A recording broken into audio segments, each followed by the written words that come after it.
speaker is Mr. Sanjay Singh. Your time is 12 minutes, Mr. Sanjay Singh. धन्यवाद मान्यवर, आपने budget पर मुझे बोलने का मौका दिया।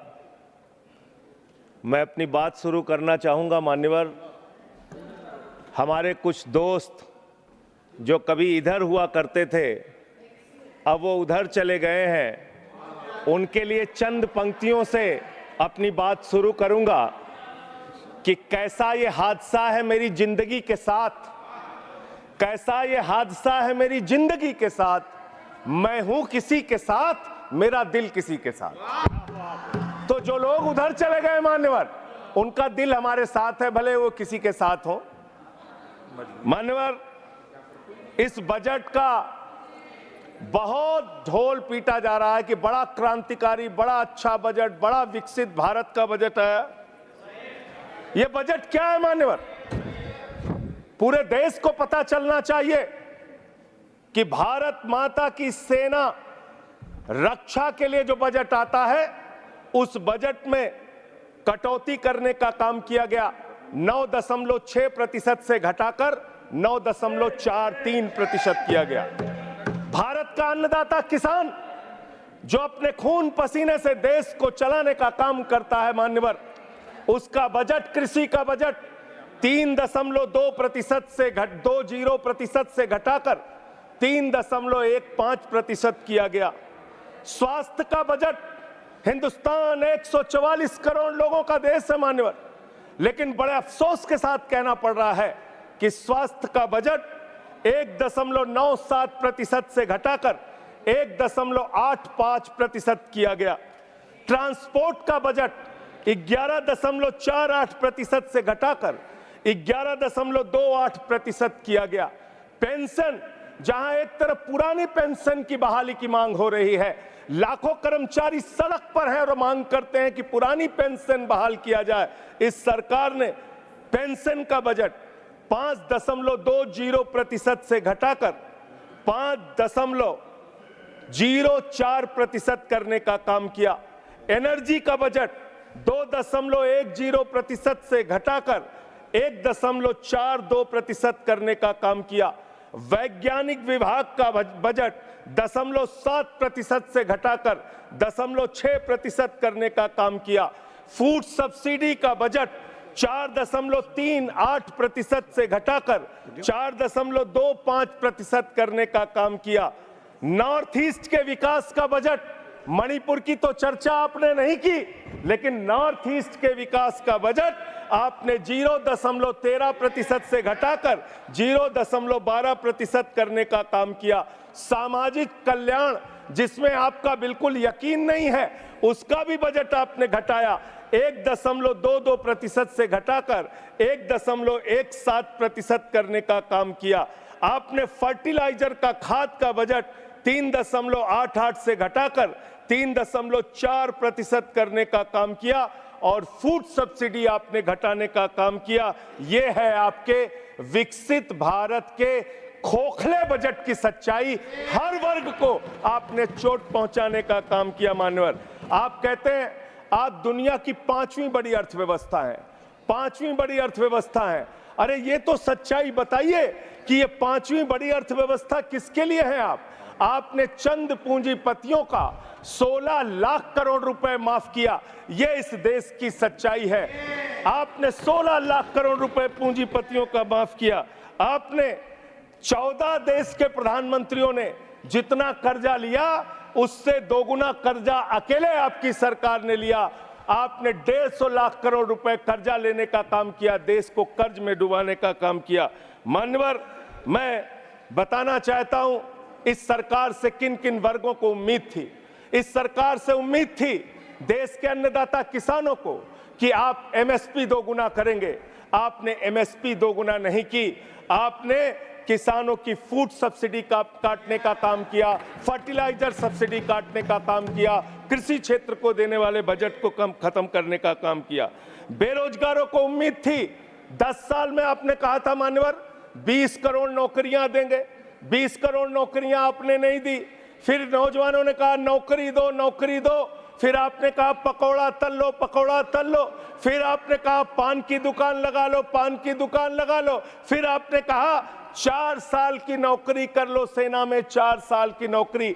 मैं मान्यवर आपके माध्यम से भारत के प्रधानमंत्री से बड़ी विनम्रता पूर्वक पूछना चाहता हूं, देश के प्रधानमंत्री को 73 साल की उम्र में तीसरी बार प्रधानमंत्री बनना है, लेकिन किसान का बेटा नौजवान सेना में 4 साल की नौकरी करेगा, ये भेदभाव क्यों है? मैं पूछना चाहता हूं मान्यवर, आपके माध्यम से इस सरकार से जानना चाहता हूं, अगली योजना क्या आएगी आपकी? आप कह रहे हो इंटर्नशिप योजना, ट्रेनिंग योजना, 5,000 रुपए की ट्रेनिंग ले लो, 5,000 रुपए की ट्रेनिंग ले लो।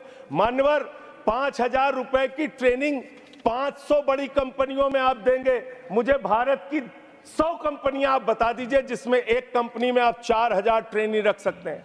एक कंपनी बता दीजिए जिसमें आप 4,000 प्रशिक्षु आप रख सकते हैं ट्रेनिंग के तौर पे। ये भी आपका आंकड़ा सिर्फ एक जुमला है, इसके अलावा कुछ नहीं है। अब मुझे लगता है एक ही योजना बाकी रह गई है मान्यवर, वो योजना है कि हमारी भारत की सरकार, आदरणीय नरेंद्र मोदी जी की सरकार अगली योजना लेके आएगी कि इस देश के नौजवानों को मुफ्त में 5 करोड़ कटोरा बांटा जाएगा। भीख मांगो योजना, भीख मांगो योजना लाने का काम ये लोग करेंगे। मान्यवर इस देश में आपने अर्थव्यवस्था को लेकर कहा आप पांचवी बड़ी अर्थव्यवस्था है, वो 5वीं बड़ी अर्थव्यवस्था का लाभ किसको मिल रहा है? आपके चंद पूंजीपति मित्रों को, जिसका 16 लाख करोड़ रुपए आपने माफ किया, जो हजारों करोड़ लूटकर हिंदुस्तान से चले गए। मान्यवर मैं बड़ी विनम्रता पूर्वक कहना चाहता हूं, मित्रों बड़ी डिलीटेड जी, डिफिकल्टी। ठीक है सर। मान्यवर मैं बड़ी विनम्रता पूर्वक आपके माध्यम से पूछना चाहता हूं, क्या इस देश की अर्थव्यवस्था में रेहड़ी पटरी वालों का कोई योगदान नहीं? जो 10 करोड़ रेहड़ी पटरी वाले पूरे देश में हैं, उनका कोई योगदान नहीं है क्या मान्यवर? वो भी सरकार को टैक्स भरते हैं। आपकी सरकार उनको भी फूटी आंख से देखना नहीं चाहती। आपने रेहड़ी पटरी वालों को कहा अपने नाम के आगे नेम प्लेट लगाओ, अपने नाम के आगे नेम प्लेट लगाओ। हिंदू हो कि मुसलमान, दलित हो कि पीछे, आदिवासी हो, क्या हो ये बताओ। मैं पूछना चाहता हूं, आपके माध्यम से सरकार के कहना चाहता हूं मान्यवर, अगर नेम प्लेट लगवाना है तो लगवाइए गले में नेम प्लेट, नीरव मोदी के गले में नेम प्लेट लगवाइए कि 20,000 करोड़ रुपए हिंदुस्तान का वो बाकी है। लगवाइए नेम प्लेट, 10,000 करोड़ रुपए विजय माल्या हिंदुस्तान का बाकी है। लगवाइए नेम प्लेट गले में ललित मोदी के कि 3,000 करोड़ रुपए हिंदुस्तान का लूट के भाग गया। लगवाइए नेम प्लेट मान्यवर। मैं कहना चाहता हूं नितिन संदेशरा के कि वो 6,000 करोड़ रुपए हिंदुस्तान का लूट के भाग गया। लगवाइए नेम प्लेट अडानी के कि 2.5 लाख करोड़ रुपए का कर्जा आपने एक आदमी को दे रखा है। लगवाइए नेम प्लेट उन पूंजीपतियों को जिन्होंने हिंदुस्तान की बैंकों को खाली करने का काम किया।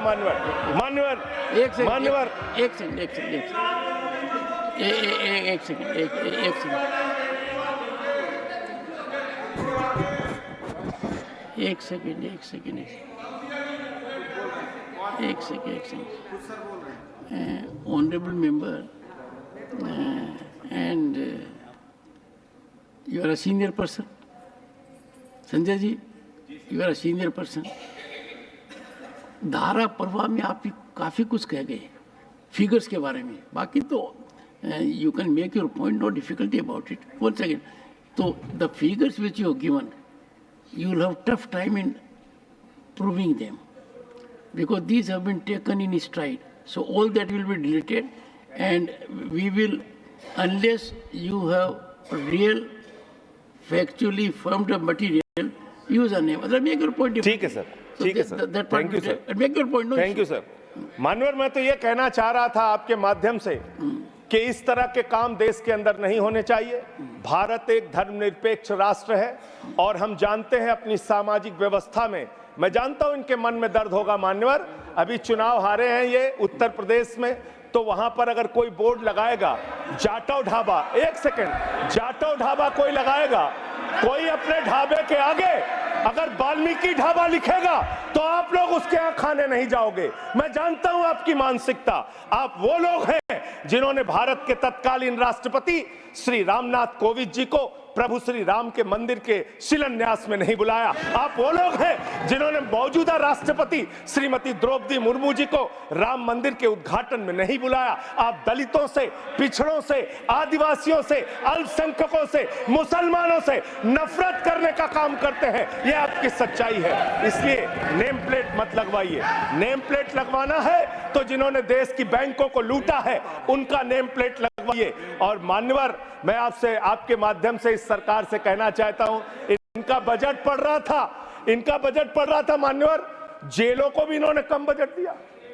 अरे जेल का बजट तो बढ़ा दीजिए, 300 करोड़ रुपए जेल का बजट बढ़ा दीजिए।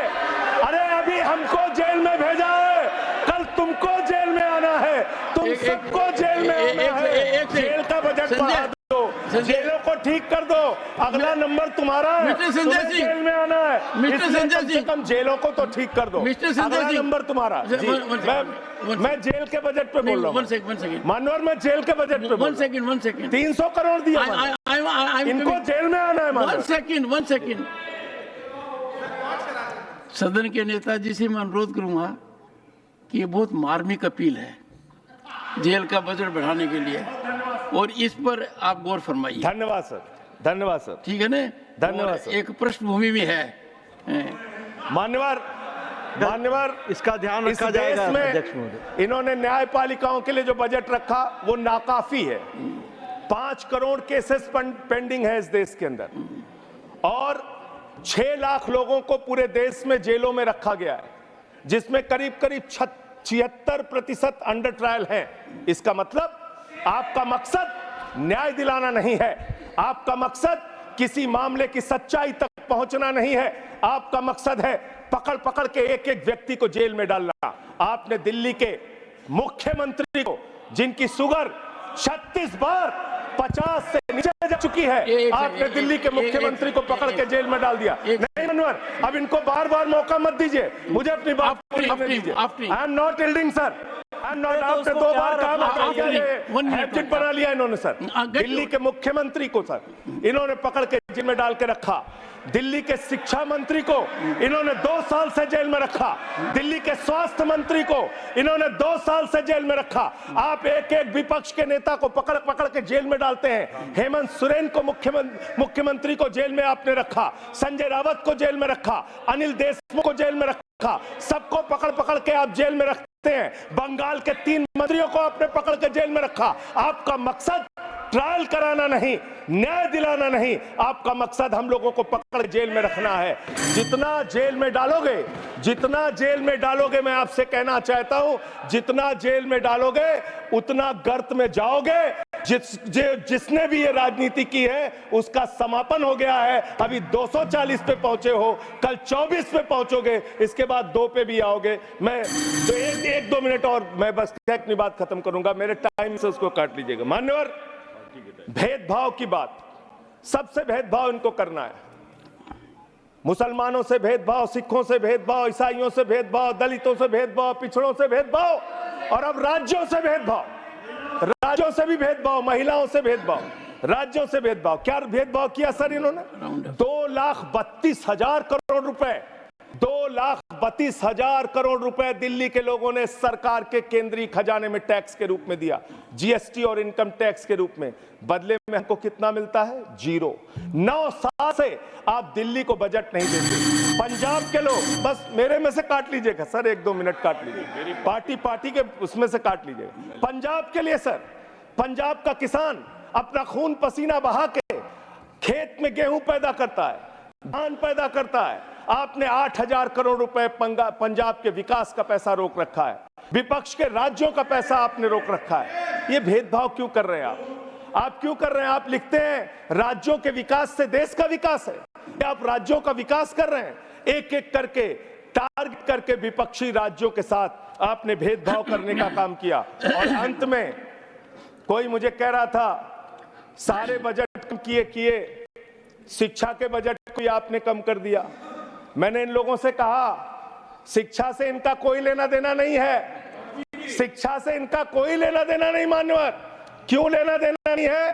क्योंकि दिल्ली विश्वविद्यालय में मनुस्मृति पढ़ाने जा रहे हैं ये लोग, मनुस्मृति पढ़ाएंगे कि दलितों के, पिछड़ों के, जिनको आप शूद्र कहते हैं, आप शूद्र कहते हैं, अगर वो श्लोक सुन लेंगे तो उनके कान में पारा आप कैसे डालेंगे?